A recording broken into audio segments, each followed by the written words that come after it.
Hello, hello, hello out there. Welcome. Welcome back to another edition of Bitcoin Generations. I'm Bodie and I'm here to help you in your quest to understand Bitcoin. This podcast is for new Bitcoiners and baby boomers who have missed the boat on many things before, but you are curious about Bitcoin. You're interested, maybe a little bit scared, a little bit sketchy, a little bit kind of not too sure about this digital money, digital gold, internet money, all these terms being thrown around. So welcome where we're going to be talking about that today. Sometimes I'm joined by Jor. He is not here today, and we'll see if he's able to join us at some point in the future. But as of right now, I don't think he's going to be able to make it. Um, anyway, so we have got a lot of stuff to cover today. Some very interesting things going on um, in the generations of Bitcoin. Lots of you have kids, grandkids, families. So a lot of things going on in our regular lives, right? And Bitcoin is actually really kind of interestingly can be integrated into families and everyday part of our lives because we use money. We use these plastic things in our pockets called debit credit cards, and this is exactly why we need to be talking about this. We need to be learning about this. We need to be understanding what kinds of things are going on in the world of finance, things that are boring to us. Do we need to know the gory details? Maybe not. If we're interested, yes, but by and large, the average person doesn't have time to go drill down into the rabbit hole on this and that and everything else. So, kind of a thousand-foot view here. What can we learn about this, and how can we keep our knowledge base growing in something as important as money and how it's actually changing right now. In 2025, this is a critically important topic, and I couldn't say enough that if you don't know what's going on right now in terms of how much debt the United States has, what's going on dynamically in the world, if your mind is a walled garden, then you probably are going to miss some things that are very, very important for you to get. So I'd love for you to kind of go through this with us, and it's not going to be super, super duper highly technical. We're finding that some of the things that are going on right now are not the most important things are not that technical, and the most important things have to do with integrity, trust, and common sense. So with that in mind, let's kind of start getting into this and unpack some things.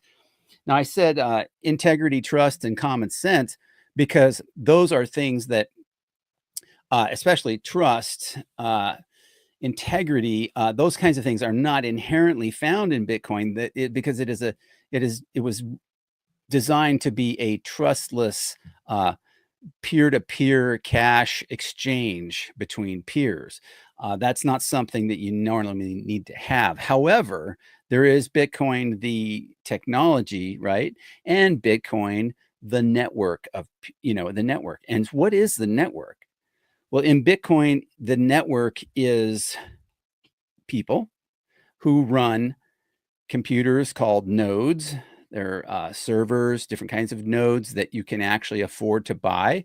You can actually afford the open source software to put on maybe an old computer that you have that's compatible with the software, and you can download the software for so you can run your own node.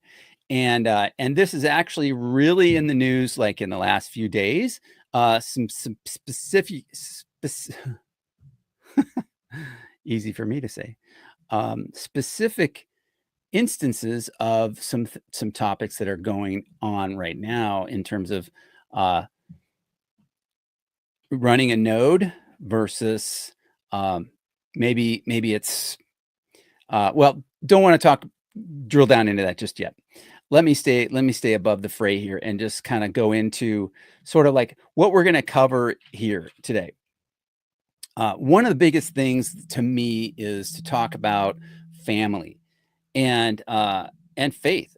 My faith. I love talking about it. I love sharing it, and I have no problem doing that. And I hope that I can do so in a way that it meets you where you are. And I think that's kind of what we need. Don't need to be beating anyone over the head with any information or anything like that, but just love to talk about things, discourse, discussion.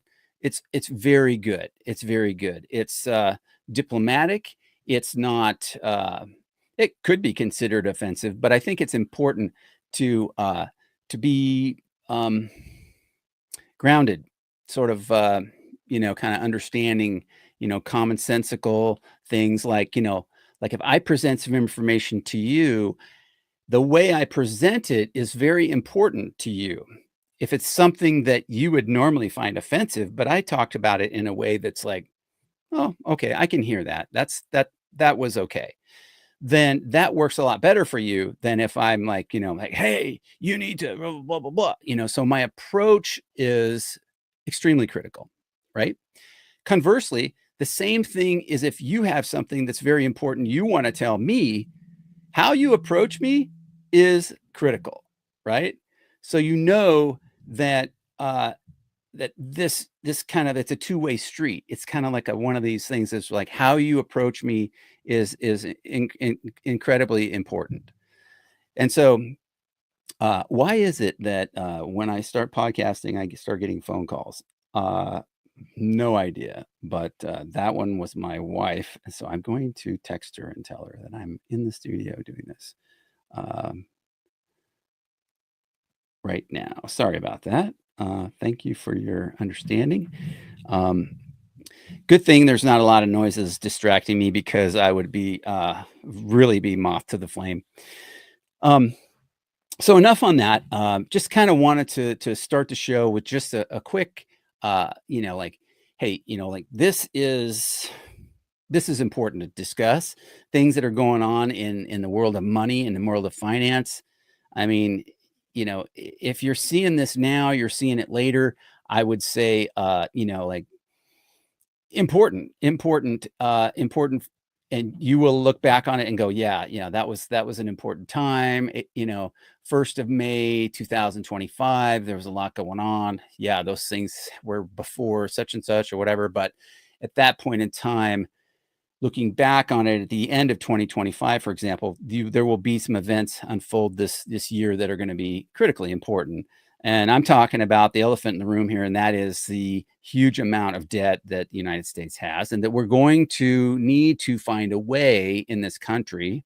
And I'm not political. I don't want to, toot that horn or beat that drum or anything in any way, and I don't have any problem with conflict either, by the way. But I would say that there's no need to fan the flames of that. I would just say here that the elephant in the room here is the debt. And however you feel about that, it is a thing. And we need to deal with it as a country, or we get we get the results of not dealing with it and kicking that can down the road like they have for many, many, many decades. Okay.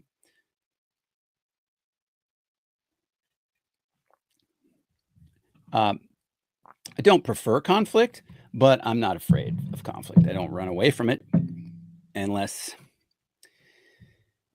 it's smarter to do so.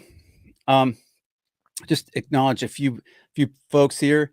Founded Beyond. Welcome, welcome. Just want you to know you all are welcome. Thank you for stopping by. And Clean Your Machine is here.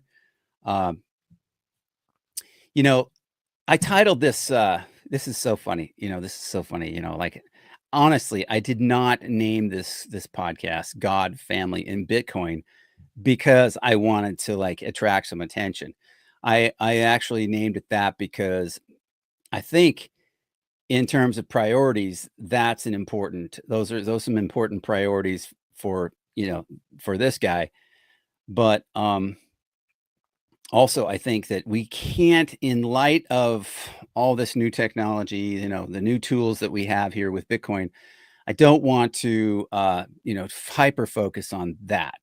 I think we can. I think we can get a little too carried away and too far down the rabbit hole, and seems like all we want to talk about is Bitcoin.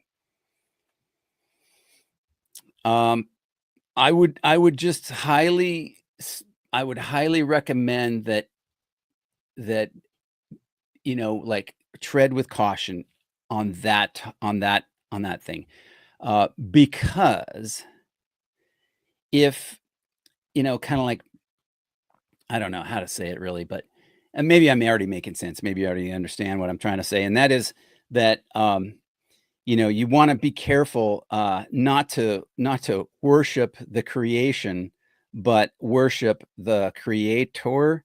Um, And I'm not talking about Satoshi. I'm not talking about Bitcoin or worshiping Satoshi. I'm more talking about worshiping God and not anything that has been created. And let that sink in for a second, because that's an important one. That's an important one. We cannot be deceived, and it's easy. It's easy to be deceived, and it's easy to be tempted, as we know.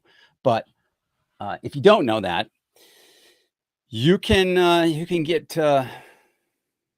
get off worshiping stuff that is all messed up. Okay. So, not going to beat that dead horse, not going to argue that. I will say that it's important to understand, make a good assessment of what you're looking at. What are you dealing with here? What are you talking about? Um, and then, like I said earlier, how you deliver that information, how you receive that information allows for good discourse, right? Okay, so that's kind of like some of the I guess the ground rules or something that I would suggest. Not financial advice, right? Not legal advice. Uh, but family, God, a big deal to me. Family, a big deal to me. Bitcoin, a big deal to me. I think those deserve to be in the same conversation. I don't think I personally, I'm not. You will might just sort of be in the ballpark of not afraid to talk about stuff today. And I would just say also that I don't think there's any accident. I don't think anything is an accident. I think there are things that we maybe not didn't expect, or things that happen that are unexpected for sure, right? We can get into an accident on the interstate, like getting hit by a car, but I'm talking about Bitcoin, and why is it's a thing? Why is it such a big deal today? And if we don't think it's a big deal, I think we're going to be surprised uh, fairly soon. And I'm not into price predictions, so I really do think that it's important for us to put some things in context, in prioritize. Uh, you know, um, And, so I would just say, look at the title of the video, here today, God, family, and Bitcoin. They are definitely, related. I do believe that there is absolutely sovereignty in a lot of things that the Lord has made, and his will, not ours. Okay. And there's a reason why many of us don't understand. Many of us aren't seeing some things that maybe we could see, but not to beat ourselves up over that. Okay. So the I was talking about this at a meetup earlier this week, and just this comment about uh you know you Bitcoin at the price you deserve. It's like, okay, um that seems like arrogance. um and I'm not sure that's really going to set well. I mean, I've actually said that myself, but like, why do I need to say that? I don't need to. It's just parroting a paraphrase from someone else that I don't need to. it it it doesn't it doesn't provide any compassion for people who haven't seen Bitcoin, who haven't understood it yet, who haven't done the study yet, who maybe those you know people who've spent 0 hours researching and looking into it. We're all on a path, and sometimes we see things that others have seen, and sometimes we don't see them. But a little compassion kinda goes a long way, and that goes back to the thing I mentioned earlier about how we approach people. Um, it you know, I'm gonna segue into this whole part about the relationship part, the Bitcoin network part of Bitcoin. And I want because I wanna talk about that a little bit. That's coming up right now. It's kind of a not that term exactly, but there's some things that are being, what there's some disagreements right now about whether or not, and here I go into this, I'm not gonna talk about it extensively like I'm a deeply knowledgeable about the tech part of this, but I will just kinda highlight the top of it, and that is it's a human issue. It's not a technical issue, but it's sort of being kind of like, um so it has to do with the software that we run as node, runners, and, the Bitcoin Core, and this is becoming a big kind of a deal right now. Um, and if you wanna kinda drill down, you wanna understand some of the backstory on that, um, I can suggest, go to, like, Matthew Cratter's, Bitcoin University podcast and watch a couple of the episodes. They're pretty short. He goes into good detail, about some of the history, and then a little bit about like what the kind of the disagreements are. And then Bitcoin Mechanic has also posted a video about his take on this and why he is pushing back on some of this. And so I would recommend, if you wanna know, like, kinda what's currently going on in that, it's not listen, if you're not into Bitcoin or you haven't studied it at all, it's probably not something you should, like, really spend your time on because, you're going down the technical rabbit hole and, like, some of the reasons why they should run this software and why they should do it this way or that way. Don't need to spend your time on that unless it's interesting to you. But, all that to say that it's not the whole thing is not a technical, uh, you know, well, it is, but underlying when you really put the whole thing in perspective, it's like you have this side that disagrees with this side, and this side has sort of like said, "Okay, you can't participate in the conversation," and so they cut this person off. It's like, what?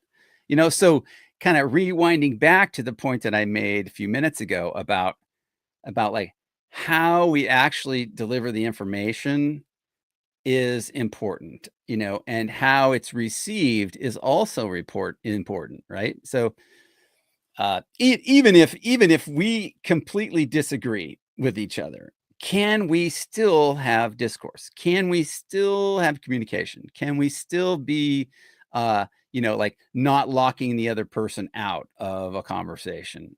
No. So this is why I say it's important to kind of rewind back as I segue into that.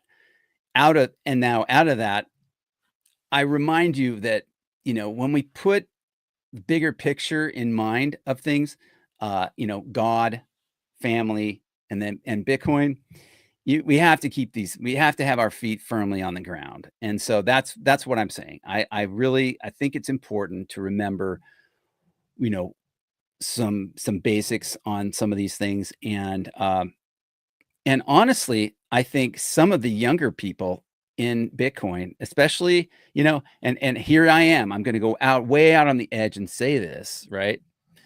Some of the younger people, and I'm talking about people even in their 40s, 20s, 30s, 40s, who weren't here for some things that have happened in the past, some historical things, some things that baby boomers were here for. We have seen some things. We have seen people just absolutely dig themselves a hole and then step in it, the mud pit, and wallow around in it, and then go, oh, that afterwards they're like, oh, I didn't really have to do that. So I have seen just, yeah, just some really, some things that didn't need to go that way, some things that were ugly that didn't need to go that way, that were kind of like, yeah, well, so I'm not gonna get too far down the road on that. I just wanted to mention that, like, the common sense, you know, disagreement right now in some of these things that are going on with Bitcoin Core. Let's not get lost in the weeds on this. Bitcoin, I think, is going to be fine. We just have to have guys like, and I would absolutely shout out to Bitcoin Mechanic. In my assessment, I think he is 100% in the right on this. I think he was treated poorly by some of the other folks that are Bitcoin devs. They're trying to exclude him from the conversation.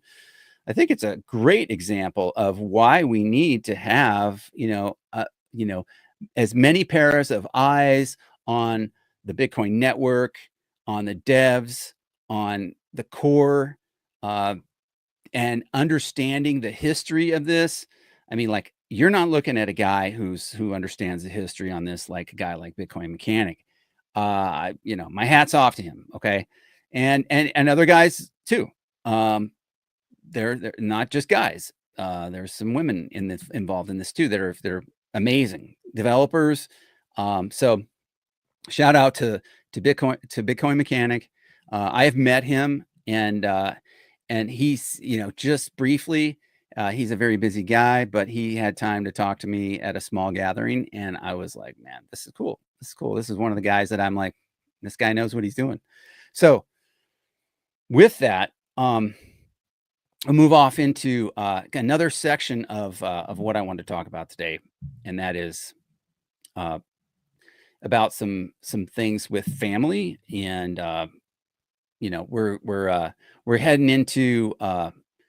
we're heading into May right here. It's getting warm, uh, and just here we go. Here we go. Let me talk to a couple folks here. Founded Beyond. Bitcoin calls us to have a long-term outlook, have to have respect for our future selves. What about our legacy we leave, or even after death? This is deep. It is pretty deep. Would love to have some more comments if you want to chime in, ask some questions. Um, I think it's important. I think it's important because as you get older, if you're younger right now, you may not have that much history to tell stories about. Okay, 20, 30 years of history, great. That's nothing small, okay? But as you get to be 50, 60, 70, you've got some stories. You've been around the block, and you've probably been to more than one rodeo. So, you know, uh, and what do I mean by that? Uh, I mean, School of Hard Knocks. If you got some kids, you've probably been through some stuff with your kids. Uh, you know, yeah. And not all great, right? It kind of sanctifies you. It sort of like stretches you a little bit, and it's good. It's good. Uh, yeah. Here I am talking about kids, and I just wrote a post on Nostra the other day, and I was encouraging, yeah, men to to get married and have families.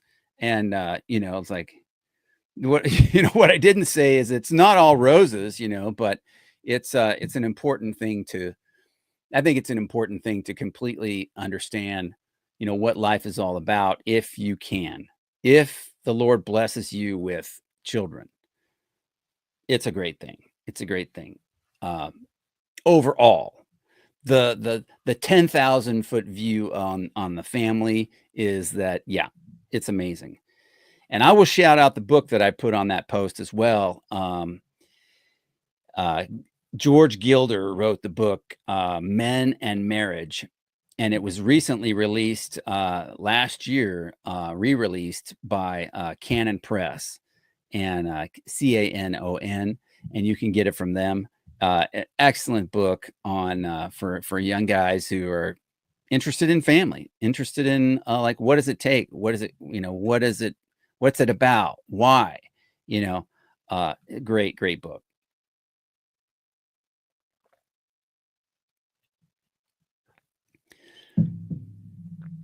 So,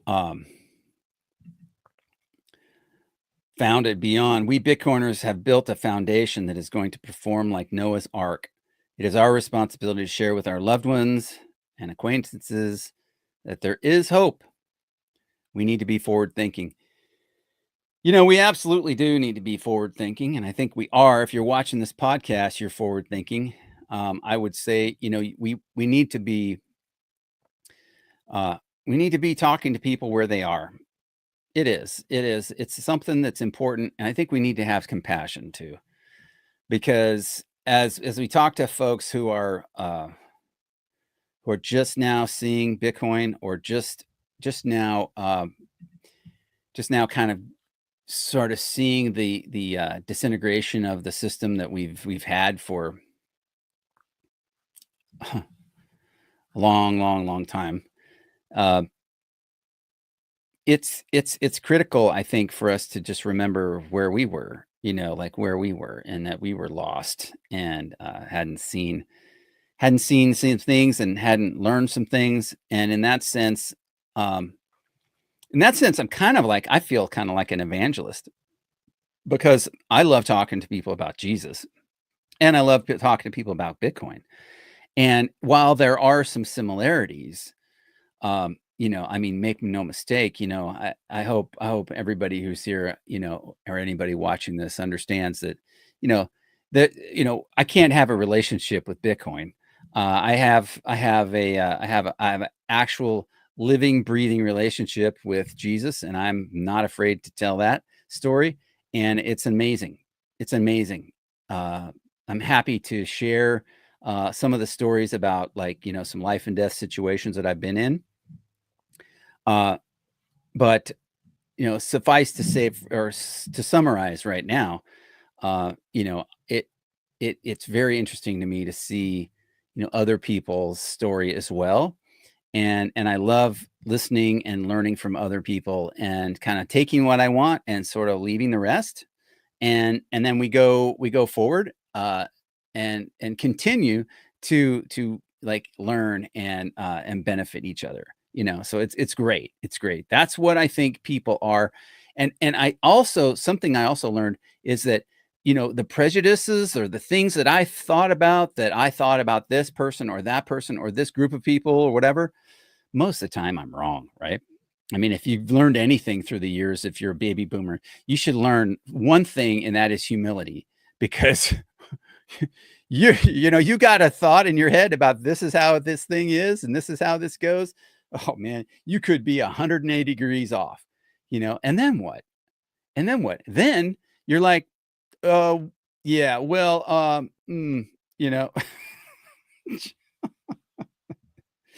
just own it, man. Just own it. You were wrong about that thing. Okay.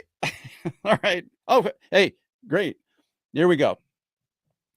So, Letha, welcome to the podcast. Cleaner Machine. Y'all, I hope things are going well. I was thinking about some of the people in living in the future that I know about, and I'm thankful for them to be. I'm thankful that that I've learned a ton from some people. And here's the thing. I will just say this right now. If you're watching this podcast later, or you don't know a group of people that are in Bitcoin, you need to get connected with some folks, and that is a big deal. Whether or not you're an in-person kind of person, or if you're a you don't trust anyone, or you want to learn about it online, like just I mean, reach out for crying out loud, man. There's a great group of people that I know about called Living in the Future. If you're really interested, you don't have anybody to talk to about Bitcoin. You're interested in asking questions. You got questions about hardware wallets, how to custody Bitcoin, where to buy it, how to get it, how to take care of it. It's not like anything else. It's really important to get this stuff right. Get your potty training the right way. Okay. If you're a grandparent or you're a parent, you've ever potty trained any kids, okay? You know, if especially if you have the more kids you have, the more different kinds of experiences you've had with potty training, which is, not to say that anybody with more kids is more experienced or better than anyone with the lesser kids. I'm not saying that. I'm saying it will teach you some things, right? And so what you need to remember about that, a high level view of potty training is not every situation is the same. But the potty training process is important. You know this as of someone who's potty trained some little people. The potty training process is important to get good potty training the first time, right? I mean, that's it. It's not any more complicated than that. If you are the person being potty trained, you want to get good training. Hey, I had good parents that potty trained me really well, and I figured it out right away. Okay, great. That's wonderful. Good for you. Next, right? It doesn't mean that if you're the parent and you're trying to potty train somebody that, you're going to screw it up if they take too long. No, it doesn't mean that at all. What am I saying? Okay, that's the analogy. The takeaway, here's the nugget, is that if you don't know anything about Bitcoin, make sure you get with somebody who does know some good things about Bitcoin, some things that are helpful to you that they can answer your questions. And if they don't know, they're willing to say, "I don't know, but I'll find out." Those are the kind of people you want to be able to build a relationship with. You can build trust with people, and it takes a while to build trust. And on that note, let's talk about trust because Bitcoin is a trustless, it doesn't require trust, right? It doesn't require trust.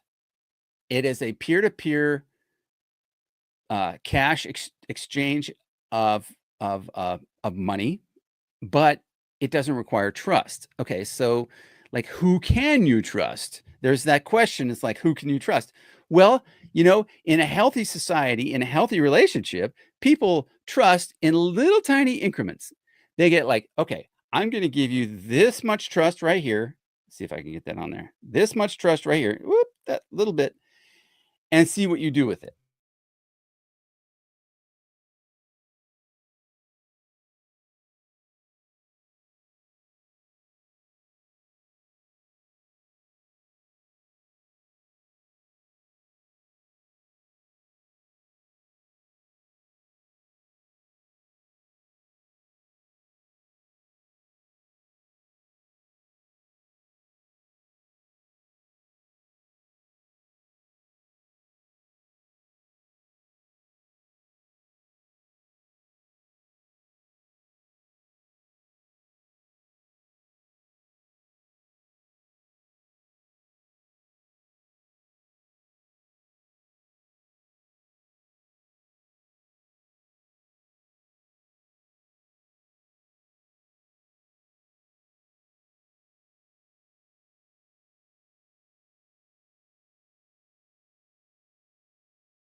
Okay. Can you see and hear me? Can you see and hear me now? Testing, testing, testing. One, two, three. Woo! This is a good one. Nothing like a little challenge. We're talking about God, family, and Bitcoin today, and we've got like power outages and rainstorms and I'm telling people I'm not afraid of confrontation. Oh boy, how about this? Okay, just landing right in your lap there today. Okay. Wonderful. Well, it's how do you do? My name is Bodie and I'm with Bitcoin Generations. Um, Thank you. I'm glad. Thank you, Lord, for some power. I'm really thankful for that. And I'm thankful for the YouTube and being able to sit here and talk to y'all right about now because this is what I had planned. So I can't even remember where I was exactly, except I was kind of talking about I gave you guys the example of the potty training. And then I was kind of talking about, you know, making sure I think the point that I was trying to make there, and I'll summarize, is that, you wanna get, with a community and get with some people that you understand who can, speak to you where you're at and establish trust, establish a little bit of trust at first. There it is again, right there, that much. And then once you give somebody a little bit of trust, just a little bit, and you see what they do, then it's like, oh, okay, well, that worked, or no, that didn't work. I'm not going there again. That didn't work. You're not get. I gave you this much trust and you squashed it. Right? It's done. I'm not giving you this much trust. So, you know, this is the kind of thing. This is how we establish trust with like our banking system. The things that we grew up knowing as we were growing up. We grew up in this whole system of banks, and we didn't understand central banks until much later, and many of us don't even know all about all that still. But thankfully, there's plan B, there's another alternative. And as we establish trust with somebody, maybe in person, but a lot of times it's online now, we can figure out, is this somebody we can learn from? Is this somebody we can what did you do when you tried this? How did you get involved in buying Bitcoin the first time? Your question might be like, where would you go and buy it? And so answers to these questions we come up with. And so you're going to meet these people. And if you're one of these people who doesn't know anything about this, then you want to dive in, ask some questions, just some easy questions. Find out if the person that you're talking to, are they blowing smoke or are they trustworthy? And if you've been around 10 or 20, 30 years at least, you probably have some discernment and some character assessment qualities between your ears that you can tell when somebody's blowing smoke, hopefully. Um, yeah, used car salesman comes to mind. Nothing against used car salesmen, but uh, I can't imagine. I can't imagine what it was like right before I lost power. So for those of you who don't know, I lost power just a few minutes ago. It just kind of went off and then on, and now it's raining cats and dogs outside. So, we've got underground power to this house. So I'm thinking, we're good, but apparently not. So anyway, Letha, thank you so much. You are so good letting me know that I am back. And just I mean, hey, and you know what? Just for those who don't know, Letha is an amazing dog mama. She is she's one of the stalwarts of the people that living in the future. Buck 52,000, another one. Uh, you know, Let me tell you, if all you heard was potty training, that's all you need to hear. Just potty training. That's it, right? Okay. Ah, this is a hoot today. Oh boy. Am I still in and out? It looks, I think I'm back. Okay, yeah. Okay, so Jay says, never had smoke blown up there, but doesn't sound so bad. Okay, well, let's not let's not let's not pursue that one any further. Um, I've got some other things to get into, and I kind of wanted to tell you about a few observations that I've had this week.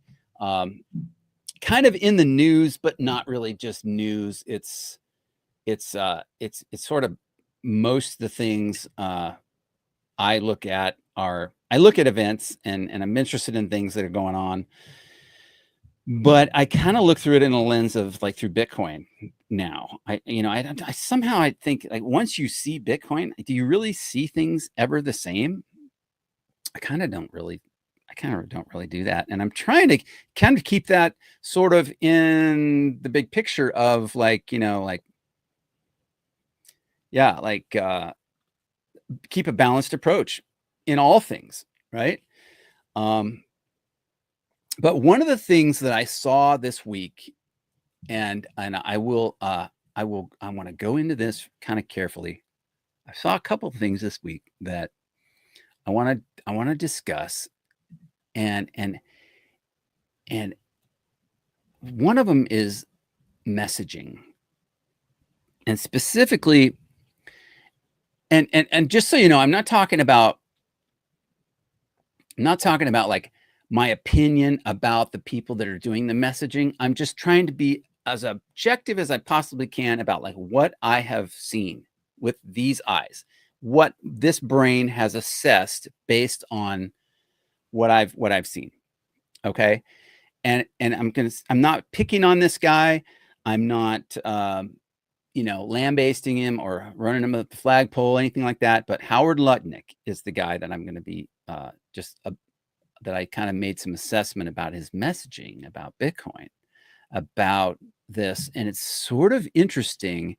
I don't know if you guys have seen his interview with Anthony Antonopoulos, or no, not Antonopoulos. Sorry, Anthony Pompliano. He had an interview with Howard Lutnick several months ago. I think it was before the end of the year when they were discussing some of the things that they were going to do.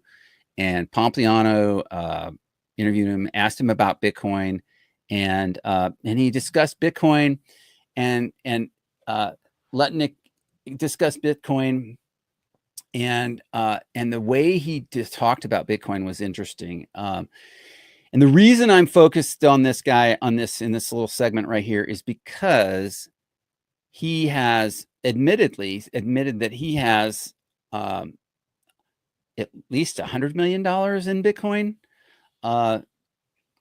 which is like, that's not small change.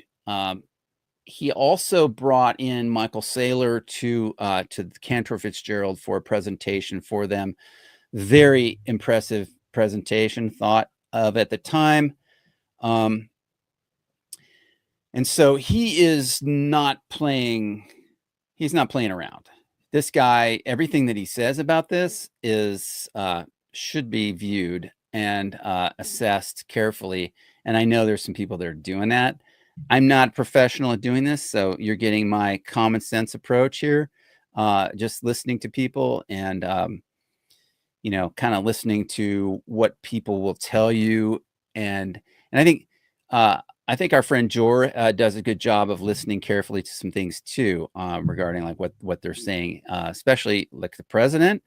I'm not as focused on him as I am on Lutnick and Besant currently, but in that interview with Pompliano prior, okay, this is several months ago, Lutnick was talking about Bitcoin as a commodity, and he wanted to he disagreed almost with Pompliano, as I recall in the interview, about Bitcoin as money.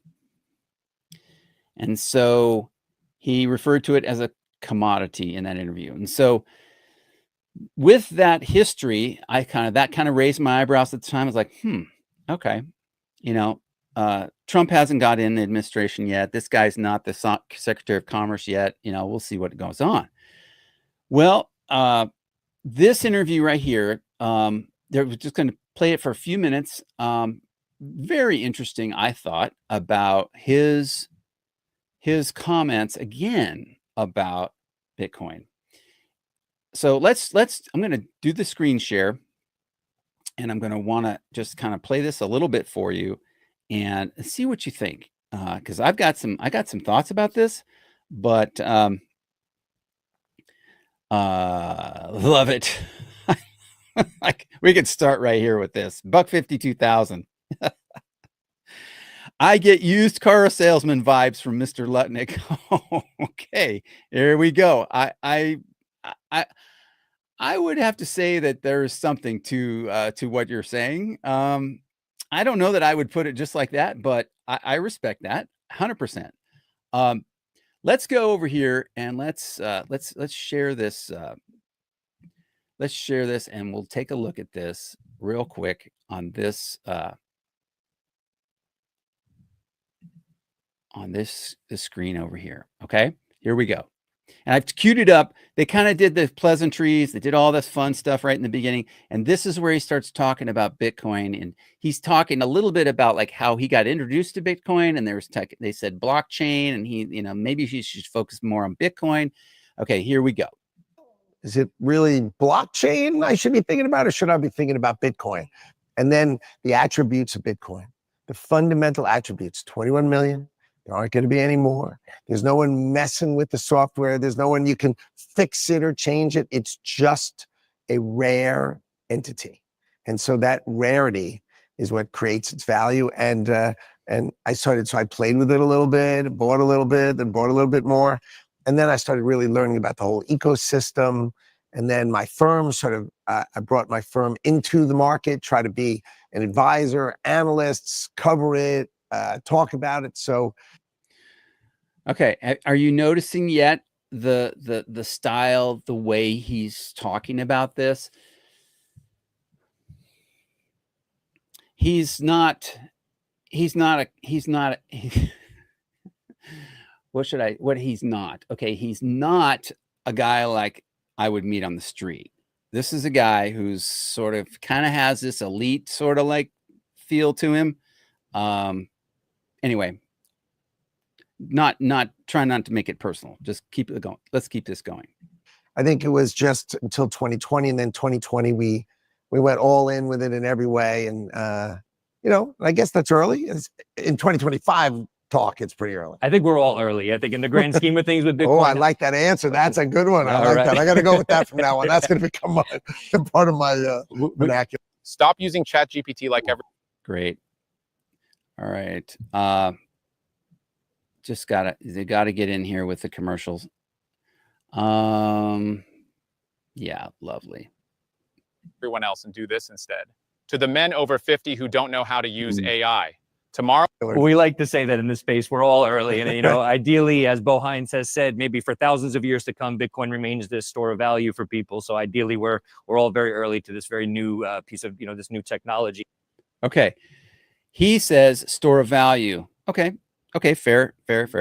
You've talked a little bit. So this is obviously a very business-friendly administration. You're all coming from the worlds of traditional finance and all of this. You talked a little bit about an investment accelerator. I was hoping maybe you could comment a little bit more on that, and maybe how you're helping to take some of your business acumen and to offer that to some of the organizations or companies that you'll be supporting. So my department, the Commerce Department, has launched the Investment Accelerator.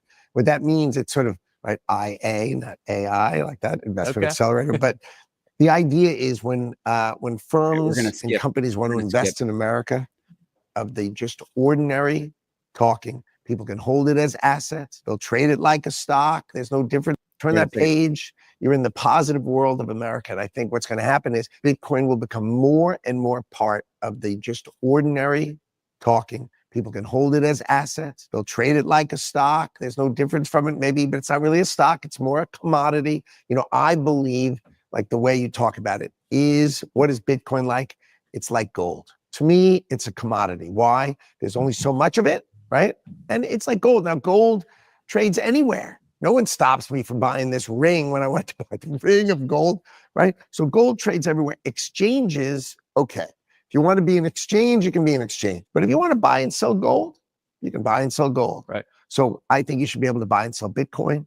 It's a commodity. It should be treated like a commodity. It should be treated like oil. It should be treated like gold. It's intellectually correct. I know. Okay. Messaging, very interesting here. Let me make sure I make this clear. I am not bagging on this administration. I am not bagging on Lutnick at all. I am trying to carefully discern what is this guy saying and where is he coming from as he's saying it, right? That's something we want to be very clear about. And I'm talking to Bitcoiners and I'm talking to people who are new to Bitcoin. What are they saying? We've never been anywhere like this before. Okay. For those of you who are not Bitcoiners, we have never had anything like this before. Okay. I'm going to segue, but believe me, this is worth it. It's worth it. And this is the point where I need to bring this up. Okay. I had a career in the fire service. This is the book that you learn in the fire service on how to be a firefighter. Okay. It's all based on NFPA, National Fire Protection Administration stuff.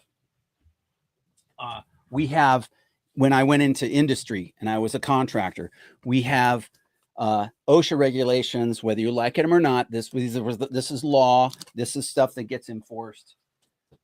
We have stuff for asbestos removal. We have stuff like this. These are standards. Okay.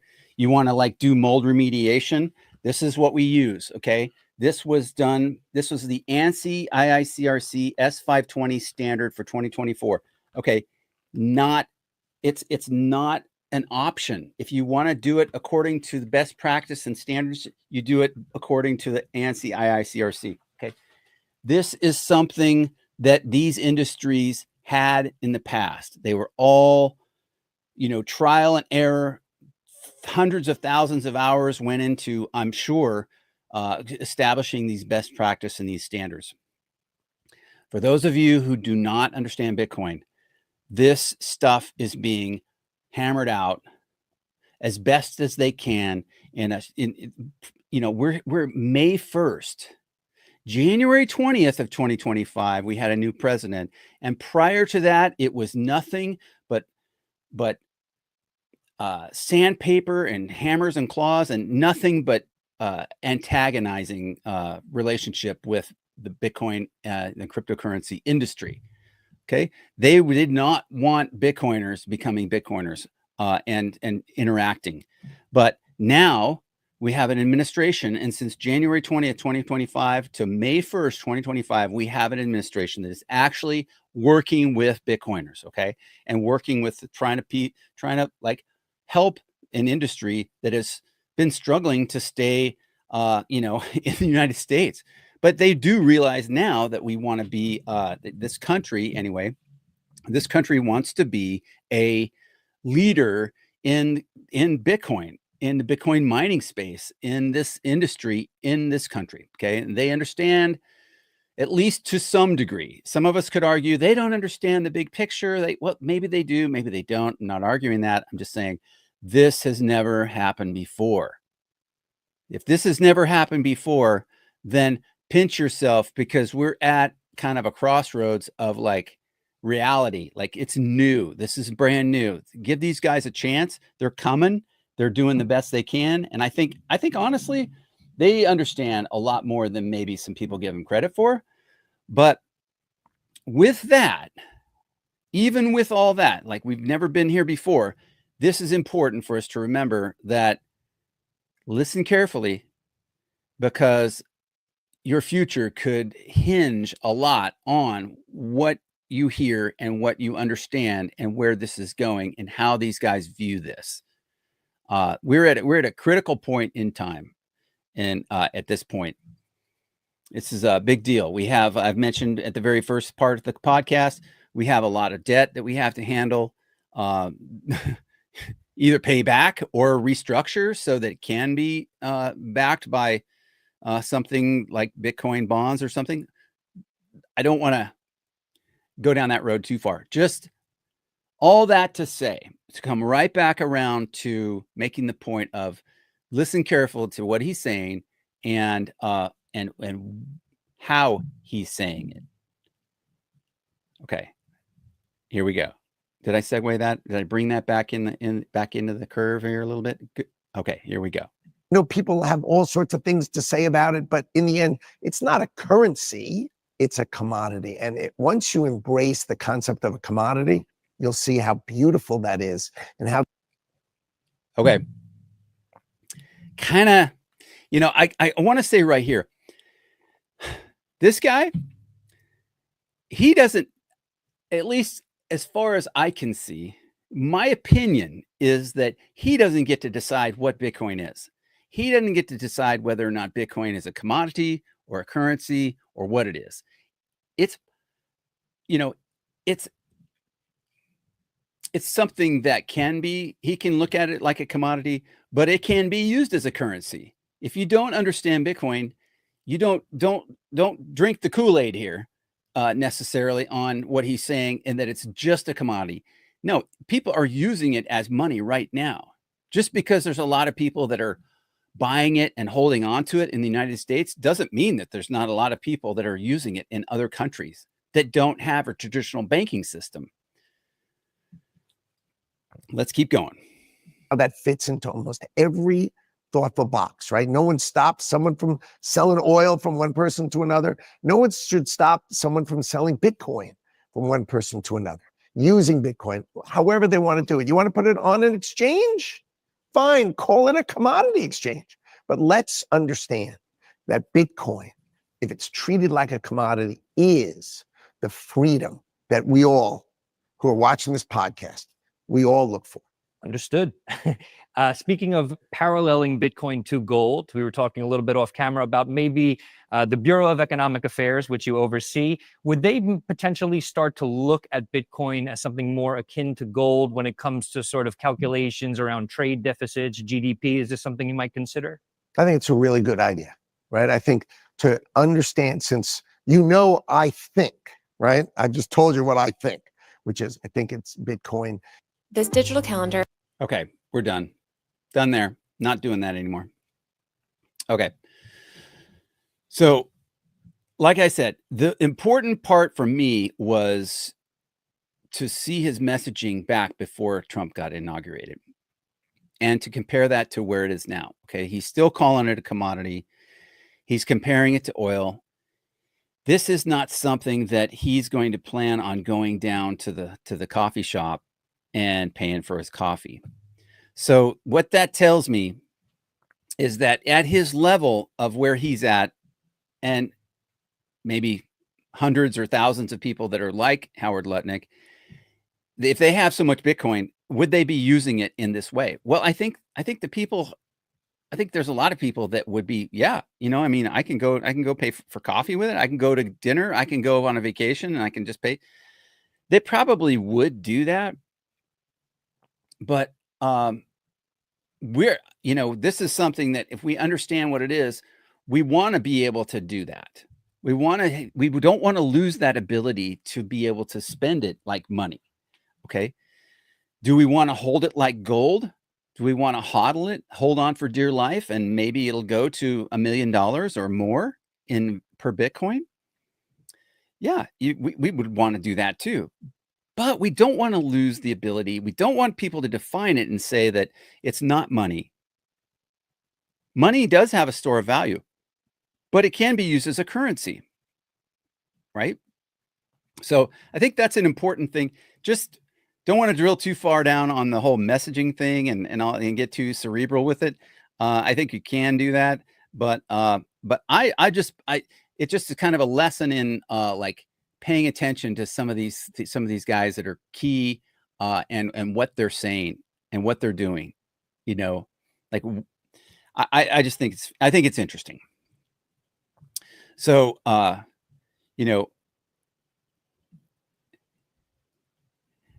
oh, I love this. I love this. Buck 52,000. He doesn't want to say Bitcoin is money because you can't tax money. Okay, fair enough. Absolutely, no problem there. He's probably on the same page with us then. I just think it's very interesting what'll be happening with the taxes, and you know, I think the more we see the this thing progress and the energy infrastructure gets built out in our country so that they can power these AI data centers, and where they'll be connecting Bitcoin miners to every single stranded piece of energy you can imagine. I think that's going to be fascinating. And then, you know, we'll have so much wealth being created that I don't think that they'll have to tax people. So I that's just my take on it. I think they're working on trying to eliminate the taxes, the personal income tax. That could be wrong. But you know, I mean, we talked to, you know, we've heard a lot in the news recently about, you know, the things going on in, you know, between Canada and the United States. You know, I think if United States is ever going to annex Canada, it's going to be, you know, either they're going to be doing it's kicking and screaming, or they're going to be running to us, you know, because they can't. That's beyond me, right? That's I don't know. I don't want to be talking out my backside where I could be blowing smoke or anything. Jay, Mr.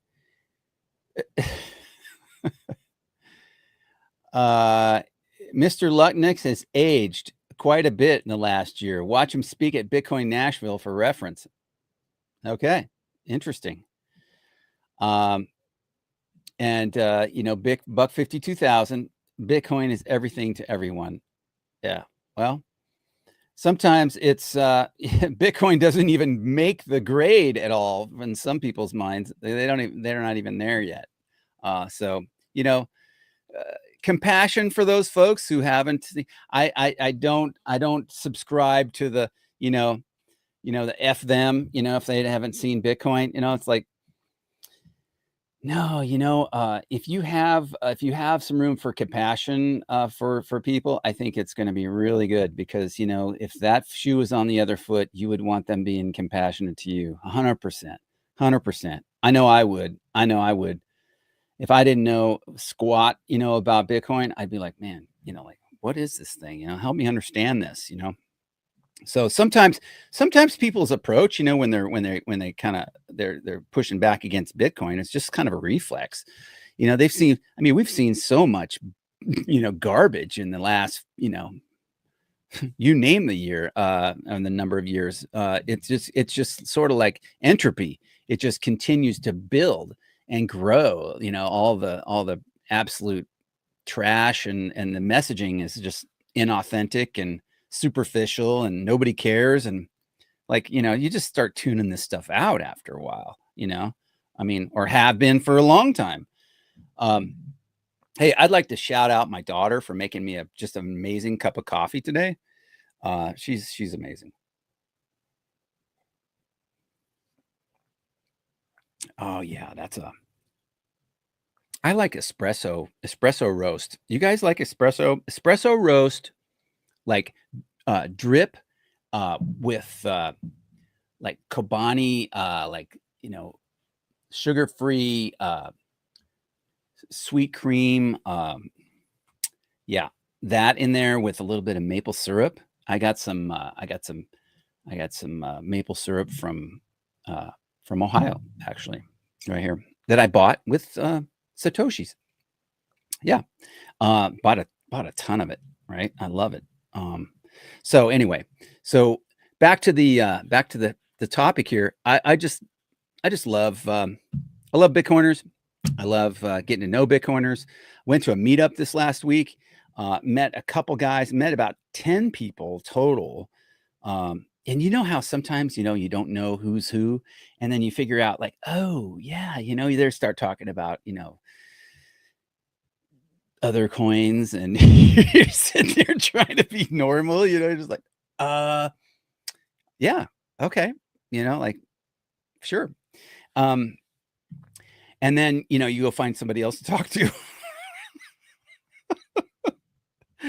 it's just real. I mean, really, right?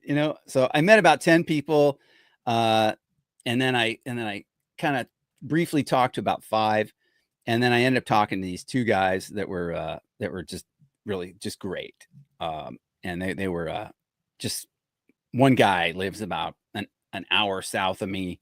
Another guy lives about 2 hours north of me. But I just know I'm going to be in touch with these guys again. In fact, I might even have to invite one or both of them onto the podcast to talk about some of these topics that they know more about than I do. The one thing that I talked to the one guy about, who lives south of me here, was about Nostr relays, and he starts rattling off about all these Nostr relay things and this and that, and you can run blah blah blah blah blah. And I was like, can we just like go meet for coffee and talk about this? Because I'm not going to absorb this right now. As it was, I mean, we were there till the place closed, and anyway, so I thought it was fascinating. If you don't know what Nostr is, it's an amazing kind of social media, but it's actually more than that. You can actually zap people back and forth. You can zap them sats, which is like little tiny bits of money, and it goes back and forth. And so if they post something that you like, you can just zap them. And because I try to use it regularly, I enjoy it. And if somebody likes something that I wrote, then I'm like, oh, hey, boom,